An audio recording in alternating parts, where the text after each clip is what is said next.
guys, and welcome back to the channel. Now, as often in MCOC, when it rains it pours, and right after kind of like an easy week when not much is happening, we are thrusted into this week when a lot of things are happening. Special Anniversary Arena, obviously the Karina challenges, and we're gonna have Autumn of Agony, new fight, as well as new Battleground season.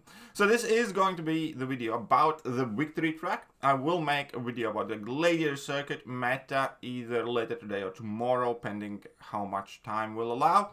But let's break down the Season 24 victory track meta, which ironically is actually harder meta in my opinion than the Gladiator Circuit one. But it's also a bit more open, I suppose, so there's that. Right, so the main node is Mighty Charge 1. So when performing a medium dash, the defender purifies all active debuffs and becomes immune to future debuffs until the dash ends, including stun debuff. Any debuffs remaining after the purify are removed when the immunity activates. So that, you know, is mainly hitting Science class, but it's also surprisingly hindering to a ton of different champions as well that either rely on dot damage or some specific debuff to function. So now we have dash vulnerability. While the defender is dashing forward, the attacker's rating is increased by 200% when landing an attack. And this typically carries over for an entire combo as well. So in other words, intercepting the opponents is very good and rewarding. You get a significant damage increase. And the last node that is by far the most annoying is Counterpunch. So whenever the defender blocks or auto-blocks an attack, they gain an unstoppable buff for 0.85 seconds. And this is something that will catch people a lot. In my testing or in off-season, I found it just because of the habit. When opponent doesn't want to throw their special attack, you're kind of accustomed to give their block a tap. Bang! You get hit in the face. Or, you know, specific champion rotations, or when you're trying to be aggressive, or when you're trying to do a stand-up intercept and they kind of get up quite quickly. It just happens a lot, okay? It's one of those habits we as players have. We don't understand how often we do until we are, well, forced to recognize that. And this node certainly will make that happen. So effectively, the most punishing scenario here is going to be if you miss an intercept, if you go for a medium intercept, you're going to get punished. So light intercepts are a lot better in this meta specifically. But that's it. So you can use a ton of champions, but you will get smacked in the face a lot and often. And that is something we just kind of have to make our peace with. So what are the MVPs? One champion that I want to talk specifically about here is going to be Penny Parker, because in order to get her shield down, you have to hit her block, right? Well, you can't really do that because you're gonna, well, she's gonna go unstoppable and you're gonna get smacked in the face. So she virtually has like 2 counters or 4 counters in the entire game. There are not many of those. Like Valkyrie can do that fight, a handful of other champions can do that fight, but Penny is going to be one hell of a defender. I do not have a 7-star, and I'm not sure if I'm going to be running her, but I'll probably put in my rank 4 6-star Penny in the deck, just because I'm going to end up banning all the Pennies in victory track. If this was Gladiator Circuit meta, I'd definitely rank up Penny for this as well, because she's just busted. Right, the next up in Science class, which Science champions still do work. If you do have Captain America ranked up, he's going to be fairly solid because he's going to be one of the few Science champions that does work, because he doesn't really rely on debuffs. And because of the Mighty Charge node, you can kind of get double parries in quite quickly, so you can kind of ramp him up faster. And yeah, so Captain America is going to be quite solid.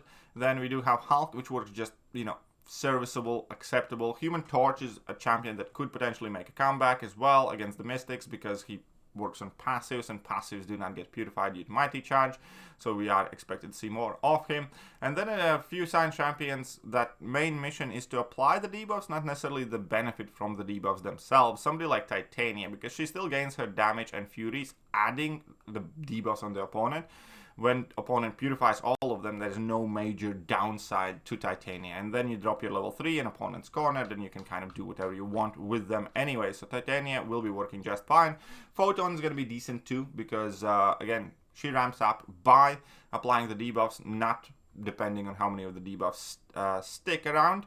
And then once you do get going with that level 2 taunt, you kind of have opponent typically in the corner. They're taunted, they're likely to throw the special attack immediately. There's not going to be any excess dashing, so she works decently well. In science class, I wanted to add that you can, in theory, use other champions. Like I am still using Silk. She is still hindered, but she's serviceable. It's kind of similar to, for instance, Spider-Ham. If the fight goes well, Spider-Ham can absolutely nuke down still a few fights, but if opponent's AI doesn't cooperate, you're gonna get screwed. So that is kind of like the call here for quite a few champions like Luke Cage, Spider-Ham, Silk, let's say Scorpion, so on and so forth. If you get a good AI, a lot of these champions can be still usable, but it's kind of like hit or miss type situation. Moving on to skill class, obviously Bullseye is even more annoying because several of his counters do not work properly due to Mighty Charge, for instance Warlock, because he consistently ends up beautifying his debuffs. And yeah, it can be quite frustrating to deal with him, more so than usual. On skill class offensively, we do have Kate Bishop. Kate Bishop obviously has her primary damage source coming from passive Cold Snap, which cannot be purified. Also, she does have taunt-like mechanic when opponent's in corner, so opponent's not going to be dashing back. You just need to remember not to hit the opponent's block, which, it's easy to forget. Mutant class, we have Onslaught. Onslaught does rely on a lot of debuffs and passives, but when opponent purifies his debuffs, they are replaced with passives. So yeah, Onslaught works just fine, both offensively and defensively. We have Toad. Toad's actually better than normal in this meta, especially against skill champions, or mainly against skill champions, I should say, because whenever they do trigger the Mighty Charge, then, against skills, you have a very, very good chance to apply those passive poisons, dealing a ton of extra damage. So yeah, Toad is kind of an interesting add here. Negasonic works great because everything she does is with passives, so that's quite useful. We have Domino. There's nothing really stopping Domino. And in tech class, we do need to go over, obviously, Guardian. Primarily, well, doesn't rely on debuffs. He does have like a taunt and the shock on level 2, but that's pretty much just about when you nuke everything down, and that shock isn't keeping there for such a long time. Starkey, still gonna be great tech champion to have in this meta. Shuri actually can sneakily kind of work as well, because you do effectively ramp up your charge initially, drop your level 1, and then you get those guaranteed crits. Guaranteed crits do work very well with dash vulnerability, and then you do have your passive shocks that do not get purified. So Shuri you can kind of get away with using Shuri too. We do have Prowler, again, perfectly fine, usable champion. There's not much issue. You can actually utilize that falter to get safe intercepts as well. And yeah, Prowler will work fine. Hercules in my testing was quite decent. Keep in mind, opponents will be purifying that Infuriate off you, but if you do ramp him up well, then with dash vulnerability, you can close out fights quite well and quickly. We have Nova, inherently has like a dash-like playstyle, and that auto block can serve as a safety net if you do miss an intercept. We have Odin, who has like tons of armor and is quite chunky, and interacts extremely well with the dash vulnerability. So we might see some Odins if you do have him ranked, I'm just saying. And then in the Mystic class, we do have America Chavez, as always. She doesn't rely on buffs at all, so she effectively works borderline unhindered. Have Absman, whose playstyle fits quite well with the nodes, and is the champion that you should be quite confident and comfortable light intercepting with.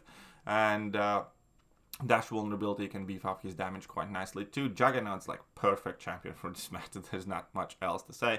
You can get easy, safe, guaranteed intercepts and benefit from the dash vulnerability node. He doesn't rely on debuffs either. So yeah, Juggernaut's crazy good for this stuff. White Tiger, again, kind of fits within the playstyle of the meta. Dash vulnerability is something that you would be benefiting a fair amount as well from, and doesn't necessarily rely on debuffs too much aside from her level 2 bleed.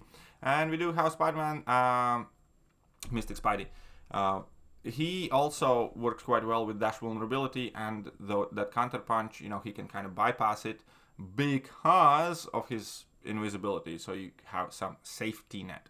So currently, my deck for Victory Track looks approximately like this. I will obviously be making some changes to it as I progress through Victory Track. As I said, basically the MVP list Science Champions plus Silk is what I'm using. Here in in Skill class, I have the Bullseye. Valkyrie, I forgot to mention, Valkyrie is one of the MVPs here for sure. let's bring her up on the screen because I do not want to get accused of forgetting about Valkyrie. Because, she is one of the only options for Penny Parker, and in general, you know, even if you do hit opponent's block, that unstoppable doesn't matter to you. Once she ramps up, you know, you're going to be fine. You're going to be doing well. So Valkyrie is going to put up decently. Then just a couple of skilled defenders there that I have at rank 3. Mutant class added Bishop. Bishop can interact, you know, decently because, you know, you can ramp him up relatively easier now with that dash vulnerability. And he's quite solid. Other than that, the champions that I mentioned. Here we obviously have Serpent plus no one Hercules. And here I actually need to add that Penny. But Shocker does quite decent as well here because he doesn't rely on debuffs. Now Red Skull is here primarily for defense because intercepting him wrongly will be extremely punishing. Obviously, not only you will get a lot of damage and get smacked in the face, you can kind of get away with him using him offensively, but if opponent does purify the shocks, then you're kind of screwed. But he's still a good domino counter. And then in Mystic class, we do have the Enchantress, the Sasquatch for defense, and the champions that are listed pretty much. So that is my deck so far. As I said, I will be adding Penny Parker to it, but that is what I plan on using for most part, as well as a few champions that I plan on ranking up in near future, but I'll keep that under wraps for now. So all that said, I hope you guys are looking forward to the next season of Battlegrounds, and I will catch you guys soon. Bye-bye. Hello there guys, and welcome back to the channel. So we have all the information about the next